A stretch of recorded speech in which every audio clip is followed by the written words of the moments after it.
విజయకృష్ణ వ్లాగ్స్కి స్వాగతం సుస్వాగతం. ఎప్పుడు బొబ్బరి చిక్కులతో ఒకే విధంగా కాకుండా ఒకసారి ఈ విధంగా ట్రై చేయండి. బొబ్బరి చిక్కుల్ని బాగా కట్ చేసేసుకోండి వాష్ చేసుకుని.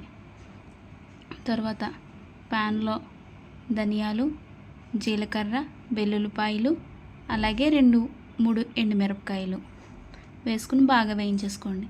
తర్వాత అదే కడాయిలో పోపు దినుసులు వేసుకొని కాసేపు వేయించుకొని తర్వాత మనం కట్ చేసి పెట్టుకున్న బొబ్బరి చిక్కుల్ని వేసుకొని బాగా దగ్గర పడేంత వరకు వేయించేసుకోండి.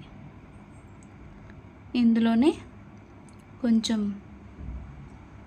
పసుపు, ఉప్పు, ఇంకా చిన్న చింతపిక్క రసం 1 స్పూన్ వేసాను. ఇది పులుపు కోసం కాదండి, జస్ట్ చిన్న టేస్ట్ కోసం.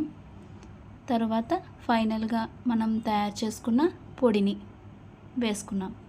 మరిన్ని మంచి రెసిపీస్ కోసం లైక్ చేయండి, షేర్ చేయండి, ఇంకా సబ్స్క్రైబ్ చేయండి. Thank you for watching.